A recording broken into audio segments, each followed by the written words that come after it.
To think you know Marie Antoinette, the glittering queen with diamonds in her hair and a revolution at her gates? Well, buckle up, because the real story of her first years in France was far more humiliating than any schoolbook dares to tell you. A girl of just 14, stripped of her Austrian identity and thrown into Versailles like a lamb into a gilded cage. A bride who clutched her gown like armor on her wedding night, refusing to undress before a boy she had only just met. A marriage bed that was never warmed, while courtiers and diplomats waited outside the door to record every detail of her failure.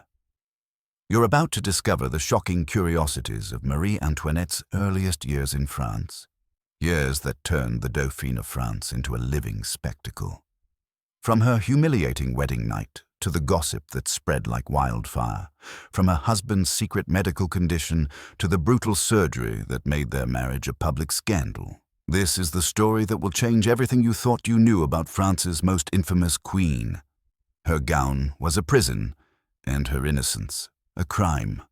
The doors of Versailles closed behind her, but the whispers had already begun. A child, barely 14, sat stiff on a gilded bed, silk gown clutched around her body like armor. Marie Antoinette, Archduchess of Austria, now Dauphine of France, was supposed to play her part, smile, submit, and secure an heir to one of Europe's most powerful thrones. Instead, she sat trembling, refusing to remove her gown. Across from her stood Louis, the awkward 15-year-old prince who would one day be Louis XVI. He wasn't the dashing figure of fairy tales.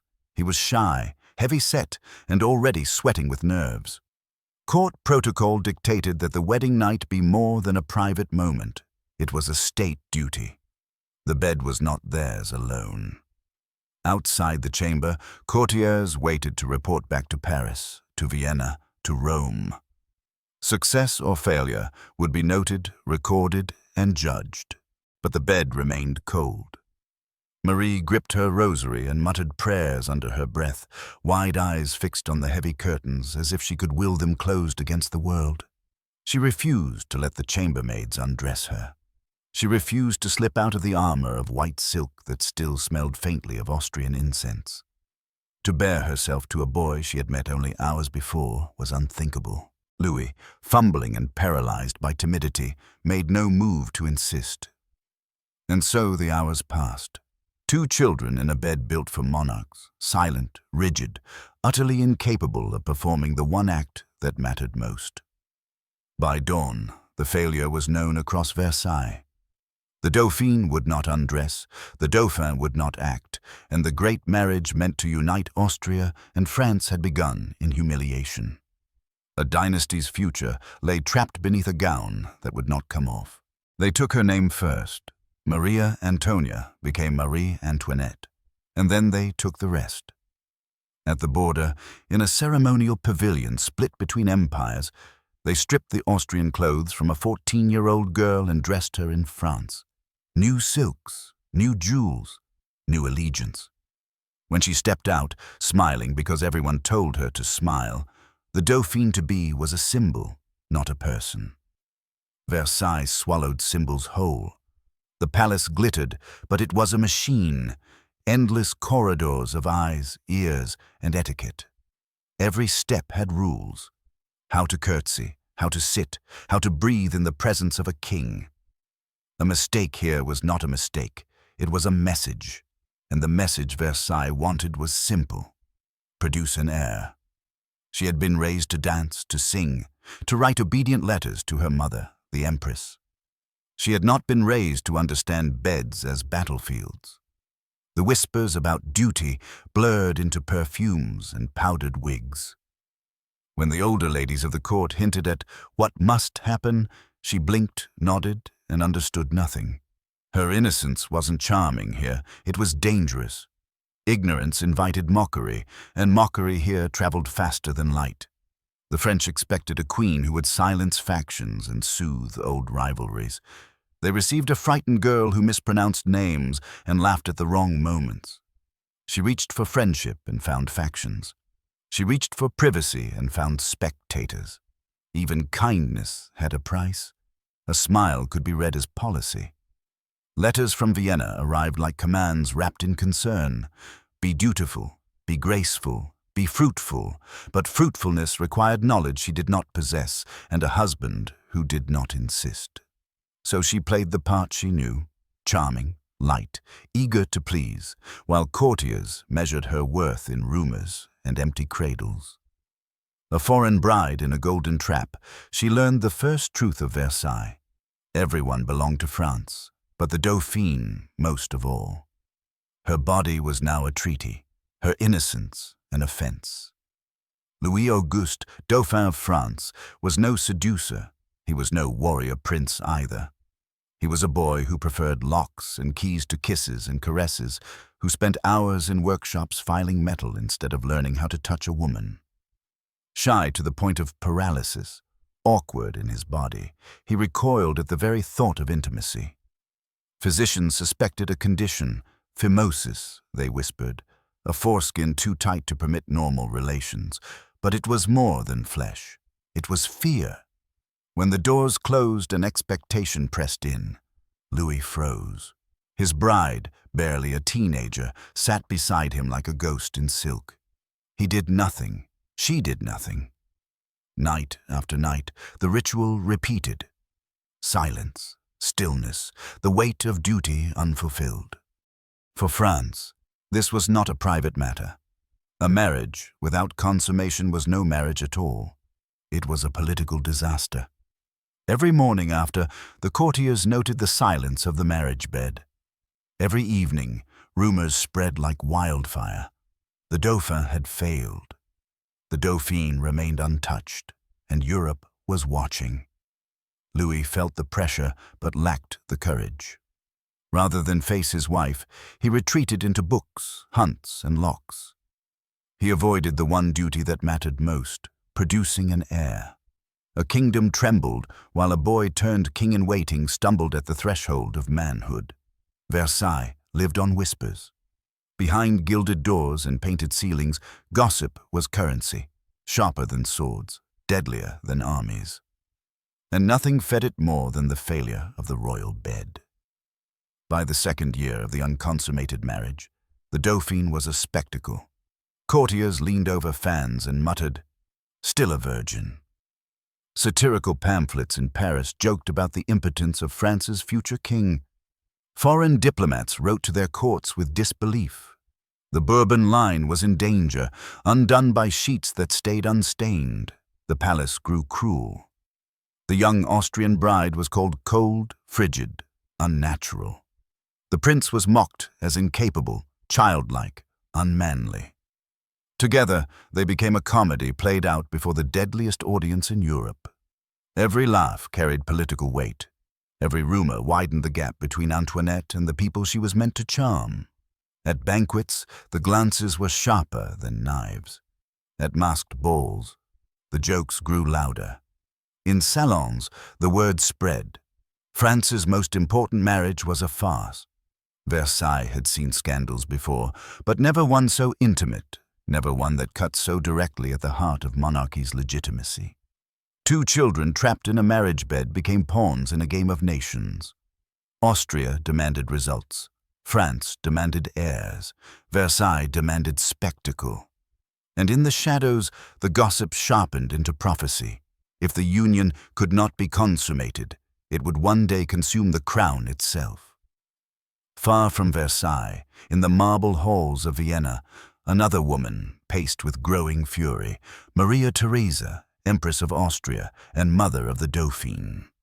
To her, the marriage was not romance, not comfort, not even happiness. It was politics, an alliance sealed in a girl's body, and that body was failing to deliver. Her letters arrived like cannon fire. To her daughter, sharp reprimands disguised as maternal advice. Be affectionate, be obedient, do your duty. To her ambassadors, demands for information. Is the marriage consummated? To her advisers, frustrated laments that her carefully woven strategy was unraveling in the French bedchamber. Marie Antoinette read those letters with trembling hands. She was still only a teenager, but her mother's words crushed like stone. The Empress was not interested in her daughter's fear, her innocence, or her confusion. She wanted results.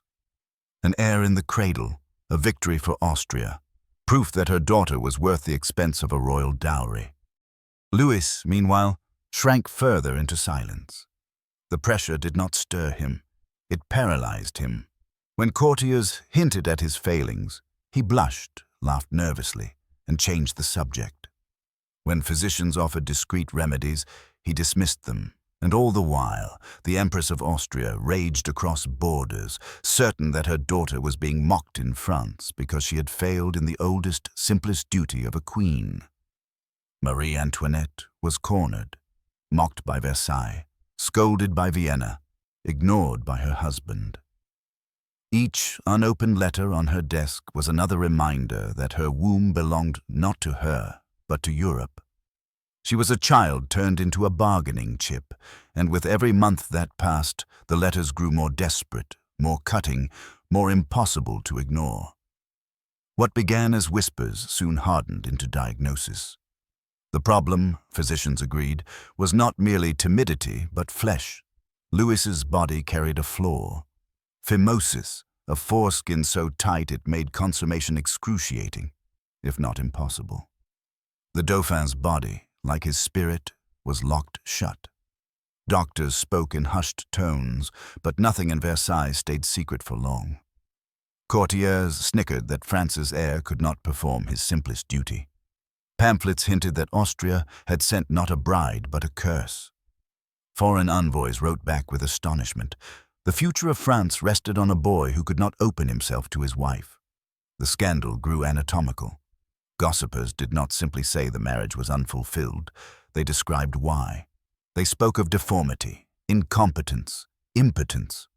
Louis's privacy was dissected like a cadaver, his masculinity stripped bare before a hungry court. And Marie Antoinette, though innocent, was not spared. She was branded frigid, unworthy, a foreign girl too sound to inflame her husband's passion. Meanwhile, physicians advised surgery. The word alone was enough to freeze the blood. 18th century medicine was crude, painful, and humiliating. But the alternative was worse. A throne without heirs, a monarchy mocked into weakness. This was not just a marital problem. It was a dynastic crisis. Without consummation, the union was legally questionable. Without heirs, the Bourbon line faltered. And without dignity, the crown itself cracked. By the 6th year of failure, Versailles had transformed the royal marriage into a grotesque spectacle. Courtiers measuring their sovereigns not in power or grace, but in anatomy.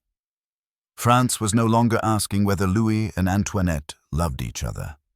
It was asking whether France's future king was even a man. The years stretched on, and still the royal bed remained barren. 1 year of failure became 2, then 3, until by the 7th year the scandal was no longer a whisper but a roar. Versailles thrived on cruelty, and the Dauphin was its favorite target. Marie Antoinette, no longer the shy child who clutched her rosary, grew restless under the weight of ridicule. The courtiers mocked her as l'Autrichienne, the Austrian woman, a slur dripping with venom. Pamphleteers in Paris sharpened their quills, printing libels that painted her as frivolous, adulterous, or sterile. She could not win, untouched in her marriage bed, yet accused of infidelity in every salon. Louis retreated deeper into his hobbies, hunting, locks, endless hours fiddling with metal and wood, anything to avoid the bed that had become a battlefield. He seemed content to ignore the urgency, but the monarchy could not. Every Bourbon heir before him had been proof of strength, virility, divine right. He was proof of nothing but hesitation. 7 years of silence in the marriage bed meant 7 years of diplomatic tension. Austria grew impatient. France grew restless. The streets of Paris whispered jokes crueler than daggers. A king of France who cannot be a man of France. For Marie Antoinette, each day was humiliation. She played cards, danced, smiled, and tried to bury her despair beneath powder and laughter. But no powder could cover an empty cradle. Her womb had become the question on which empires balanced, and her innocence had transformed into a crime. 7 years of virginity was more than a failure of flesh. It was a wound in the body of France, festering, feeding a people's contempt for their monarchy, one rumor at a time. At last, desperation drove Louis where shame had long forbidden him to go. The physician's table. The diagnosis, phimosis, demanded a remedy as crude as it was brutal. Surgery, it was a scandal in itself.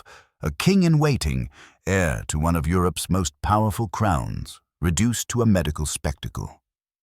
The operation was whispered about in Versailles with the same eagerness usually reserved for war victories. The Dauphin's manhood, mocked for years, would now be cut open in the hope that France itself could be saved. The procedure was quick but excruciating. In an age before anesthetics, steel met flesh with only alcohol and grit to dull the pain. When it was done, Louis bore not only the scar of the blade but the crushing knowledge that his body had been declared defective to the entire court. Yet, for the first time, there was hope. The whispers shifted from ridicule to speculation. Could he finally consummate the marriage? Could the Austrian bride, now 21, at last prove fruitful? Versailles, ever voyeuristic, watched their bed as if it were a public theatre. The sheets of the Dauphin and Dauphine had become state documents, their stains, or lack thereof, carrying the weight of nations. The pressure was unbearable, but the result undeniable. After years of cold failure, the surgery worked. The king, once mocked as incapable, at last touched his wife. The union, delayed nearly a decade, was finally sealed in the eyes of God and state. But the victory came too late. 7 years of humiliation could not be erased in one night of success. France had already decided what it thought of its queen: frivolous, foreign, and unworthy. The blade had freed Louis, but it had also carved Marie Antoinette's reputation into stone. She would never escape the shadow of those barren years. The surgery brought results. At last, the Dauphine's body swelled with life, and Versailles rejoiced. In December 1778, Marie Antoinette gave birth to her first child, a daughter. The cannons of Paris thundered, but only 21 shots. 31 would have been reserved for a son. A girl was not enough. The court sighed with disappointment. The queen was mocked as a failure yet again, as though she had chosen the child's sex herself. But more children followed, a son in 1781, another daughter in 1782, a second son in 1785. 4 children in all, proof that the marriage bed had finally served its purpose. And yet the hatred did not fade. The damage of those barren years had been too deep. Rumors swirled that the children were not Louis's, but products of adultery with the Swedish Count Axel von Fersen or some other court favorite. Pamphleteers painted Antoinette as Madame Deficit, accusing her of draining France's treasury with jewels, gowns, and gambling, while the people starved. Every pregnancy that should have silenced critics only inflamed them. Each child in the nursery was another target for poisonous whispers. Versailles glittered with celebrations, but outside the palace gates, Paris seethed. Bread prices soared, poverty spread, and resentment hardened into hatred. The queen, who had once been mocked as frigid, was now vilified as promiscuous, extravagant, and corrupt. Her womb had given France heirs, but her reputation was beyond rescue. Marie Antoinette's body had fulfilled its duty, but her image had already been destroyed. For the people, she was not a mother. She was a foreigner who mocked their suffering. And when France began to burn, it was her name they screamed first. History remembers battles and treaties, but in France, one of the greatest revolutions of all time began in a bedroom. The refusal of a 14-year-old bride to remove her gown set in motion a chain of humiliation, gossip, and hatred that Versailles could never control. 7 years of virginity made the monarchy a joke. The surgery that fixed Louis's body came too late to repair France's faith. And by the time heirs arrived, the laughter had curdled into fury. For the people, the monarchy was no longer sacred. It was obscene. The unconsummated marriage became the symbol of everything wrong with Bourbon rule. Weakness, waste, detachment, and decay. Pamphlets that once whispered of impotence now screamed of debauchery. Bread riots turned into chants of "Down with the Austrian whore." The bedchamber scandal had mutated into political dynamite. When the revolution came, it did not matter that Louis and Antoinette finally had children, or that their marriage had eventually been consummated.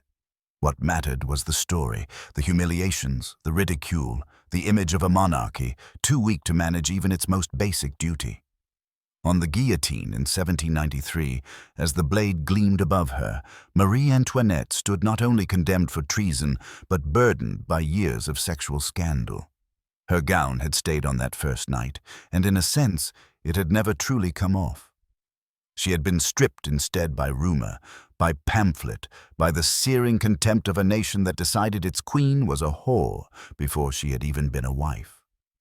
A gown refused on a wedding night became the ghost that haunted France. It began as silk in Versailles and ended in blood on the cobblestones of Paris.